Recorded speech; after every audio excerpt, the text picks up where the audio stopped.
Assalamualaikum dan selamat petang. Apa khabar murid-murid? Baik, bertemu lagi dengan Cikgu Sabah untuk slot PDPR Bahasa Melayu kali ke-9 ya untuk slot hari ini. Tema kita masih tema yang sama iaitu kekeluargaan, unit 2, kejayaan keluarga dengan tajuk Mari Bersepakat. Baik, tetapi kemahiran yang akan kita pelajari pada hari ini ialah seni bahasa.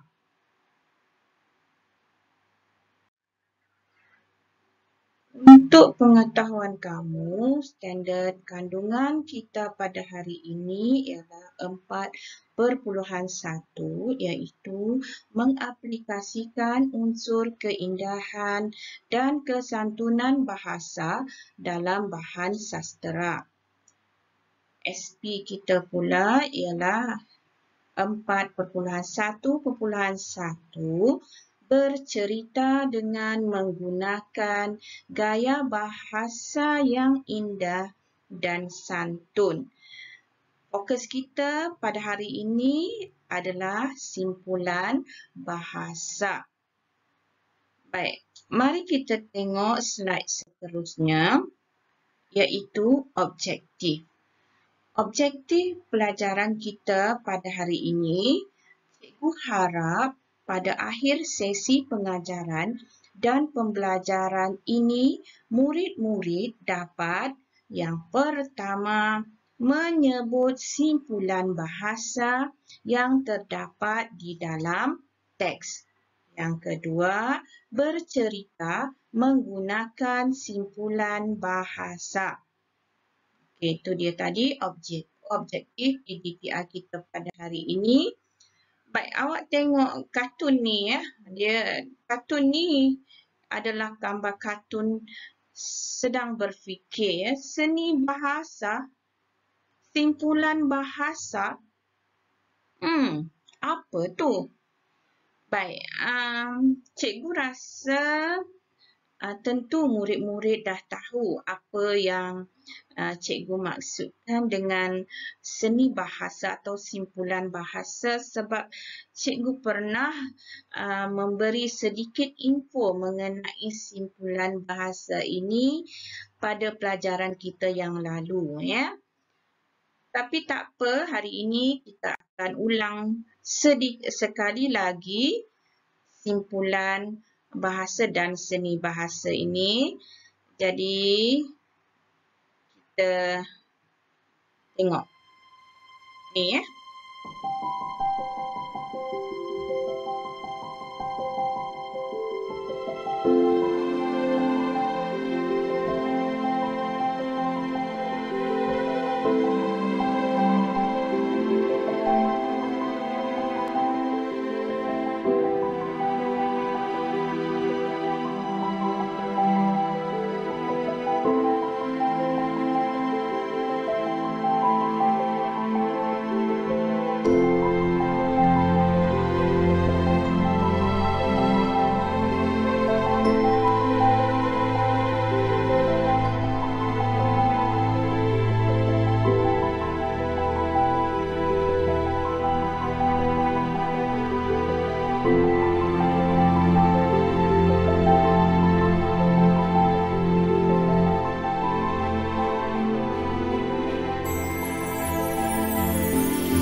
Baiklah, itu tadi serba ringkas penerangan tentang seni bahasa dan simpulan bahasa. Untuk makluman awak, kedua-duanya sama ada seni bahasa atau simpulan bahasa berhubungan rapat. Ya, hubungan mereka sangat rapat. Simpulan bahasa sebenarnya adalah adalah salah satu dari cabang seni bahasa. Jadi awak dah tengok video ni tadi atau video pendek tadi menceritakan bagaimana sebenarnya simpulan bahasa ini mencerminkan corak pemikiran masyarakat Melayu. Okey, maksudnya orang Melayu sangat bersopan santun sehingga kalau nak bercakap, beralas, berlapik atau berkias. Ya. Ingat ya, simpulan bahasa ni juga adalah salah satu bentuk bahasa kiasan masyarakat Melayu untuk menegur atau menceritakan tentang aktiviti, perangai masyarakat Melayu secara berhemah atau beradab. Jadi itulah ya bagaimana pentingnya simpulan bahasa yang dalamnya terangkum sekali dengan seni bahasa yang akan awak pelajari pada hari ini. Baik, seterusnya. Cikgu harap murid-murid sudah bersedia dengan buku teks, ya. Buku teks Bahasa Melayu Jilid 3 seperti biasa. Murid-murid dah sediakan ke belum? Baik, inilah petikan yang akan kita pelajari pada hari ini. Ya, kemahiran seni bahasa dengan tajuk Mari Bersepakat. Okey, dalam petikan ini, ya, dalam petikan yang awak dapat lihat ini terdapat penggunaan simpulan bahasa. Mari kita tengok simpulan bahasa yang terdapat dalam petikan ini. Baik, di sini cikgu telah senaraikan beberapa simpulan bahasa. Tak ada banyak ya dalam petikan, hanya ada 4 sahaja simpulan bahasa yang perlu awak tahu dan awak pelajari pada hari ini. Simpulan bahasa yang pertama adalah titik peluh. Apakah maksud titik peluh? Baik, titik peluh bermaksud hasil usaha sendiri. Kemudian ada mandi peluh. Mandi peluh bermaksud bekerja kuat dan bersungguh-sungguh. Kemudian kita ada cari jalan. Cari jalan bermaksud berikhtiar atau berfikir mencari jalan atau penyelesaian bagi satu-satu masalah. Baik, akhir sekali bulat hati. Apakah maksud bulat hati? Bulat hati bermaksud melakukan sesuatu dengan bersungguh-sungguh. Itu dia tadi simpulan bahasa yang terdapat dalam petikan ini. Baik, seterusnya kita akan pergi kepada inti pelajaran kita pada hari ini. Baik, kita akan baca petikan ini. Okey, petikan ini adalah mengenai kebun lobak ya. Kalau awak dapat lihat pada gambar yang pertama, untuk setiap gambar tu terdapat frasa. Frasa untuk gambar yang pertama kat sini awak boleh lihat kebun lobak, membekalkan lobak, titik peluh. Baik, untuk gambar ini, ya murid-murid, awak telah diberikan teks atau telah diberikan perenggan yang lengkap. Kita cuma perlu baca sahaja. Baik, cikgu nak murid-murid baca petikan ini bersama-sama dengan cikgu. Baik, sedia? Amin dan Arif adik-beradik. Mereka mempunyai kebun lobak yang luas. Mereka membekalkan lobak kepada peniaga-peniaga lain. Subur sungguh tanaman hasil peluh kamu berdua. Puji Encik Husin. Terima kasih Encik Husin, balas Amin dan Arif. Amin dan Arif. Okey, sampai kat sini dia dah terhenti. Jadi, adalah menjadi tugas kamu untuk melengkapkan petikan ini. Bagaimanakah caranya nak melengkapkan petikan ini? Baik, kita tengok gambar yang seterusnya. Ini adalah gambar yang kedua. Dan dalam ini ada peristiwa yang kedua di mana beberapa kata kunci atau frasa telah diberikan di bawah ini. Baik, kita baca frasa ini, sangat rajin. Yang kedua, mandi peluh. Yang ketiga, bersungguh-sungguh. Apa yang cikgu hendak murid-murid lakukan? Di sini ada petikan itu, ya. Cikgu dah tulis kat sini. Apa yang kamu perlu lakukan ialah kamu perlu melengkapkan tempat kosong ini dengan perkataan atau frasa yang telah disediakan di bawah setiap gambar. Untuk gambar yang kedua ini, perkataan yang perlu atau frasa yang perlu kamu tulis adalah sangat rajin, mandi peluh, bersungguh-sungguh. Contoh, ya, contoh. Cikgu beri contoh di sini. Amin dan Arif sangat rajin. Okey, di sini awak perlu isikan sangat rajin.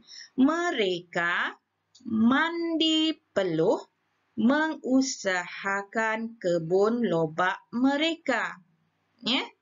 Awak sudah mula menggunakan simpulan bahasa yang kedua iaitu mandi peluh di sini. Mereka bekerja. Okey, yang ketiga, frasa yang ketiga bersungguh-sungguh.